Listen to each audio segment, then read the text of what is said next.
The Howe Sound Crest Trail is an impressive yet challenging hiking route located in the mountains of the northwest coast of British Columbia, Canada.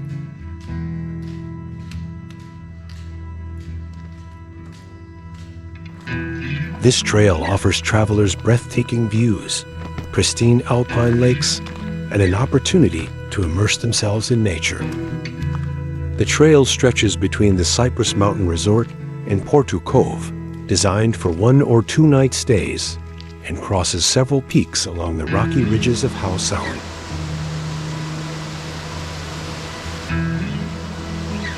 It spans 26 kilometers with constant elevation changes, rugged terrain, and a maximum vertical gain of 1,788 meters. If you take a short detour and hike up to the summit of Brunswick Mountain, where you'll get a stunning view of the entire route from start to finish. Today, we began our journey not from the starting point, but almost from the base of Brunswick Mountain itself. The reason is that last year, my partner Alexander and I had to descend here due to rain, which pushed us to change plans multiple times and urgently exit the mountain forest, preventing us from completing the entire trail. You can also watch that journey on my channel.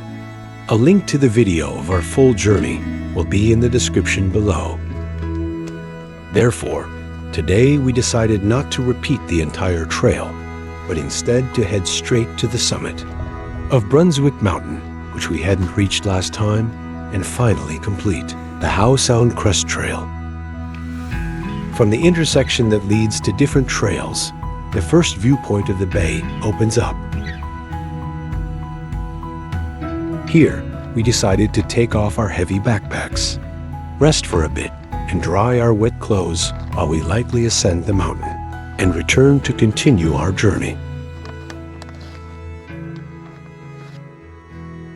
The section from the parking lot at the bottom to the mountain peak is 6.7 kilometers, with a 1,550 meter elevation gain, which will take you about 3 to 4 hours on average. From the intersection, we only need to climb 600 meters vertically. This is the steepest part of the trail.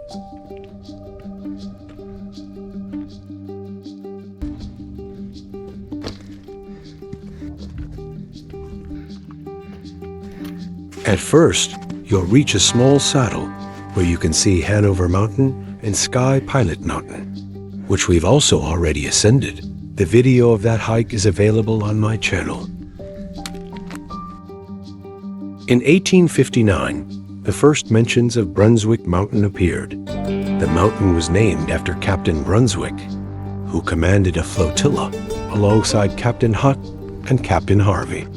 A small island in the bay, as well as a neighboring mountain, were named in their honor.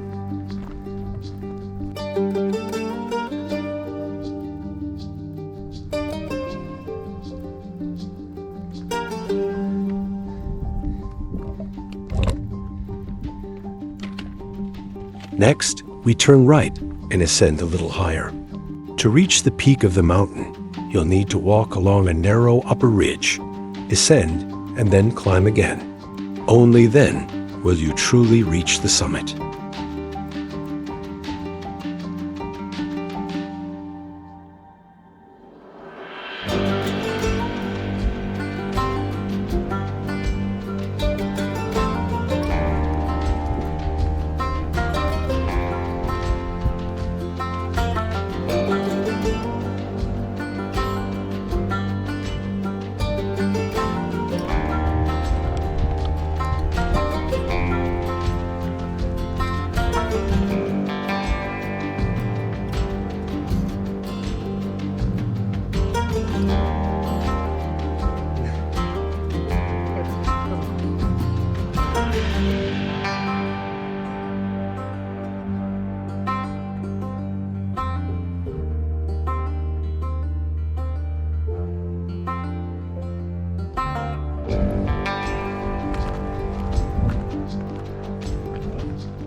Most people only hike up to Brunswick Mountain, spend some time there, take photos, and then head back. But our goal is not only to summit the mountain, we are descending back to our backpacks, where our clothes are drying at the intersection, in order to continue our journey along the trail. Today, we plan to reach the distant lake and camp there. After the intersection, the trail sharply wraps around the mountain, where we encountered a lot of dense snow. It turns out that on the northern side, it hadn't melted yet, and we didn't bring microspikes for our boots. So we immediately faced a problem. First, Dennis fell, and then I did. I ended up sliding down 15 meters, broke the mount on the camera, and spent a while looking for it. I don't know why, but the camera only recorded the start of my slide. After that, I quickly dried the camera, mounted a spare attachment, and continued the journey. We quickly passed the dangerous area where avalanches frequently occur in winter and gradually began to descend. In early June, the forests of British Columbia present a unique and captivating setting to encounter diverse nature and witness its unparalleled beauty. This is the time when nature awakens from its winter slumber, showcasing its splendor. The forests of British Columbia are not only natural marvels, but also vital components of the planet's ecosystem. The region is renowned for its humid climate, and June showers are common. These rains bring freshness and life to the environment, with the moisture-rich forests covered in moss and ivy, immersing visitors in a fairy tale and mysterious world of ancient, untouched nature. In this province, active efforts are underway to preserve nature, restore forested areas, and protect wildlife. Tourists and locals can enjoy the beauty of these places, but they must also understand their responsibility in conserving this remarkable corner of the earth. I always get immense pleasure when traveling through these magical places. Here, everything is set up so that one can escape from the hustle and bustle of the city. For convenience, there are shelters along the most popular trails where you can spend the night or dry your clothes in case of bad weather. Some of them need to be booked in advance, but most can be used without prior reservation if necessary. Meanwhile, we've nearly descended to the lake of the same name, Brunswick. Like most lakes in the mountains, it's formed from melted snow and ice that accumulate over the winter and then flow down. The lake has a deep blue hue and looks like a tropical paradise. Of course, it will be much warmer here later, but even in summer, the water remains cold.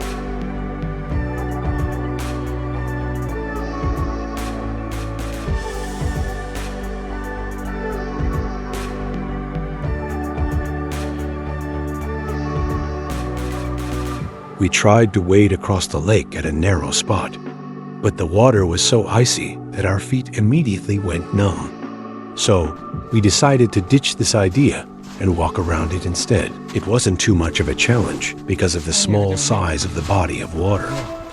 Gradually, the trail continues to lead us lower toward the next lake. We are now at an elevation of 1,200 meters above sea level. The distance between the lakes is only 800 meters, but in these short stretches, you get so much enjoyment from the changing terrain and the views that unfold. On both sides, from behind the trees after each turn, massive rock walls emerge. Beneath our feet, cheerful streams of water rush between the rocks, creating a joyful atmosphere in this beautiful place.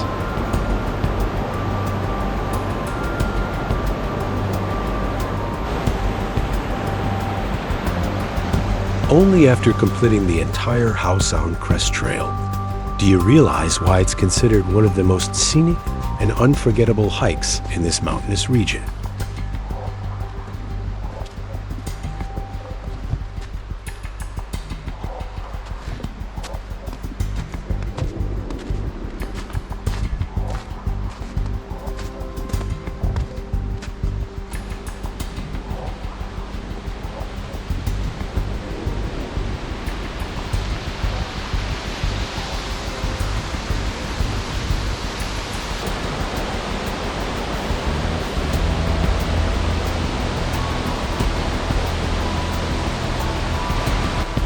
The second lake greets us with a beautiful waterfall.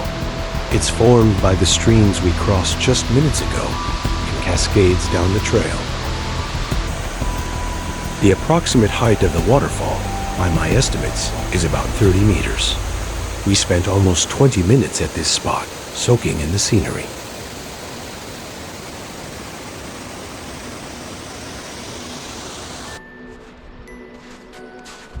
From the second lake, named Hanover, there is once again a magnificent view of Mount Brunswick. It is much larger than the first lake, and being slightly lower, its surface has completely freed itself from ice and snow. The water in the lake is very clear and cold, with a beautiful turquoise hue. Our route runs along the right bank, and I didn't notice any convenient spots for setting up a tent. Perhaps such spots exist on the opposite shore, but we didn't explore the lake's perimeter.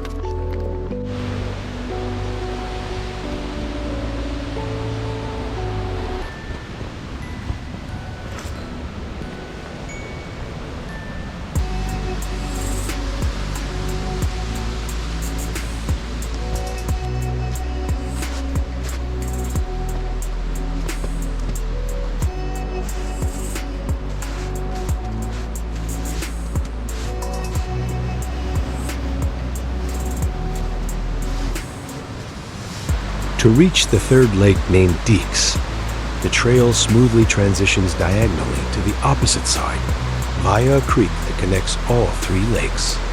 Since this is a provincial park, creek crossings are equipped with convenient bridges. The distance between the second and third lakes is just over 1 kilometer.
Here we are at Lake Deeks. In the afternoon, the sun finally appeared, and the surrounding nature became even more colorful. This is the spot where most travelers love to stop. However, to get here, you don't have to follow the entire route as we did. You can ascend from the other side, from Quarto Cove, where we'll be descending tomorrow. The entire lake, except for the eastern side with steep scree slopes, can be circled and a spot for a tent can be found.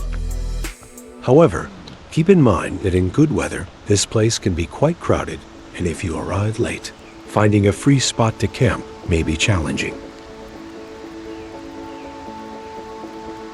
We were lucky. We found a beautiful clearing, but we had to go back to set up camp here. This spot is in a low area and off the main trail, so it's not very visible. But I managed to spot it when we were approaching the lake. It's a great place to set up several tents for a big group, or you can cross the shallow creek and camp on the other side. Beyond the creek, I also found some comfortable and flat resting spots that lead right to the shore.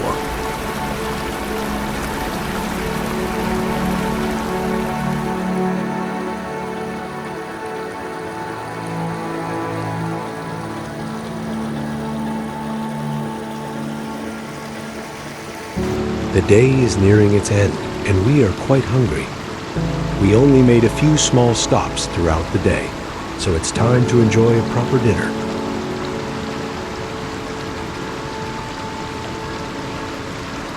We're using the stream water and cooking on our camp stove, which is more than enough to boil water several times. Tonight's menu consists of stewed meat with noodles, smoked meat, and for dessert, coffee with chocolate.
By evening, the mountain air becomes cool, even though it was hot during the day, and as you've noticed, we've been walking in shorts.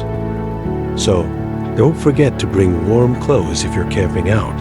The ground is still cold, and both it and the water are chilly. But this didn't stop us from enjoying the surrounding nature.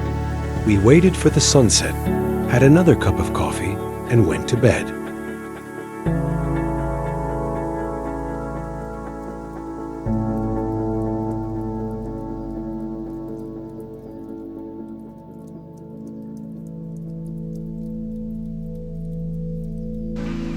The night passed peacefully, and only in the early morning did the camera trigger due to movement. I thought some animal was passing by, but after reviewing the footage, I saw nothing. Most likely, the camera was activated by a nearby branch moving.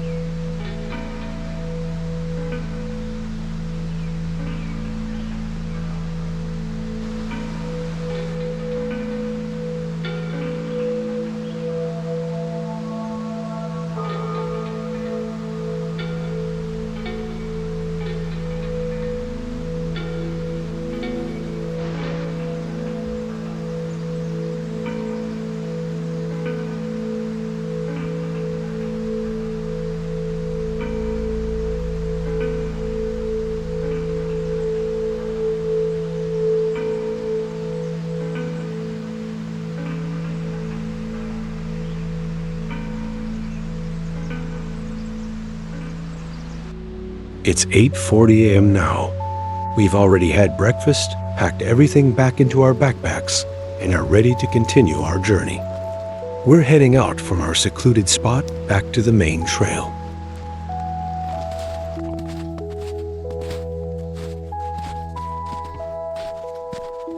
Today, we need to circle the lake once more before starting the descent. The upper peaks are already lit by the sun, while our side is still in the shadow, and all the trees stand in a midday slumber.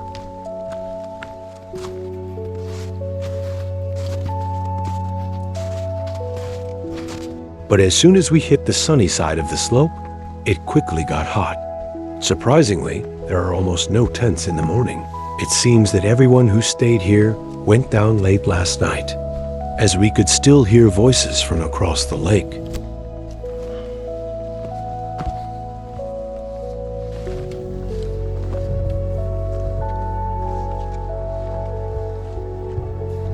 After walking around Deeks Lake, you need to cross a natural bridge formed by trees that have gradually fallen into the water and are being carried downstream by the current. First, under the trees, and then on the shallows, I saw several splashes of water. We didn't expect that there would be fish in this body of water. If you enjoy fishing, you can come here not only to swim, but also to fish. There might also be fish in the lakes we passed yesterday, but I'm not certain about that.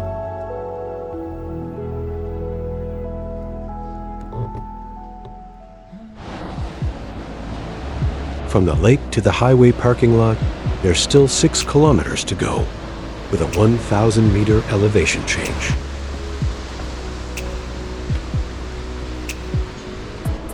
There's also another route here that goes through Mount Windsor and the peaks of Ardbeg, Deeks, and Oban. If you follow these peaks, you'll be able to descend to the parking lot along a parallel trail. However, I would recommend this peak route only for those who are well prepared and have plenty of energy and time.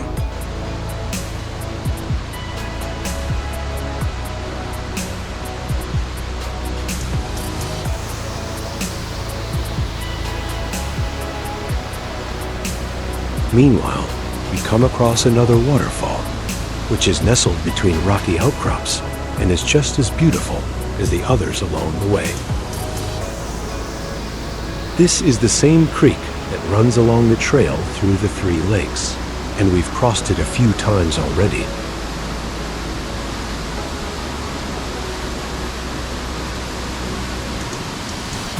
Don't worry, you won't have to cross it again here.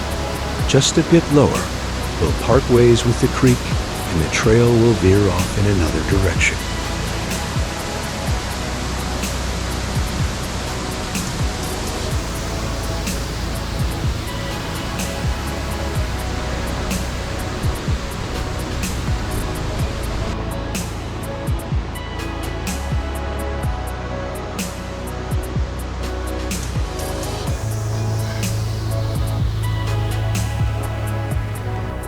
At the 4-kilometer mark from the parking lot, you'll find a lovely viewpoint where you can comfortably take a short break, or even set up camp for the night.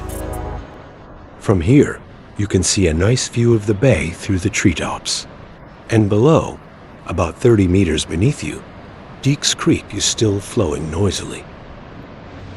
We spent about 30 minutes at the viewpoint before continuing. As I mentioned earlier, the trail gradually turns and takes us to the shaded side of the slope, where it remains quite dark, even during the day, until the sun reaches this area. That's why I always repeat for beginner hikers. Always bring a flashlight with you, and don't rely on your phone. It can quickly run out of battery, and you won't be able to move in the forest or on the slope without light.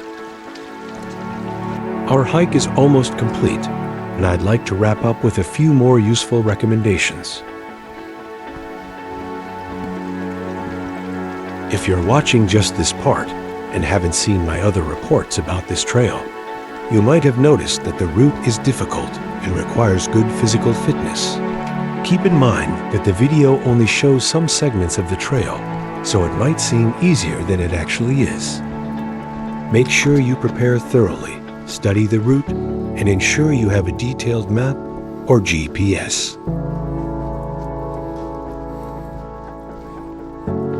For gear, I recommend using durable hiking boots, trekking poles, and a comfortable backpack, either large or small, depending on how many days you plan to stay. The weather in the mountains can change quickly, so make sure to pack layered clothing, including a waterproof jacket. Also, take into account the season and always check the forecast before your hike. For camping, Use a lightweight tent and sleeping gear suitable for alpine conditions. Follow the leave no trace principles to preserve the natural beauty of the trail. As for timing, try to start each day early so that you have enough daylight to navigate the more challenging sections. Remember, you're in the wild. Keep an eye out for bears and other wildlife. Carry bear spray and know how to use it. Hike with a partner or in a group and let someone know your route. Mobile phone coverage is limited, so consider taking a satellite communicator for emergencies. The Howe Sound Crest Trail is not just a hike. It's an unforgettable adventure that allows you to deeply connect with nature. With proper preparation and respect for the environment, you'll be able to fully enjoy this amazing journey. Thank you for joining us. Wishing you easy trails and new adventures.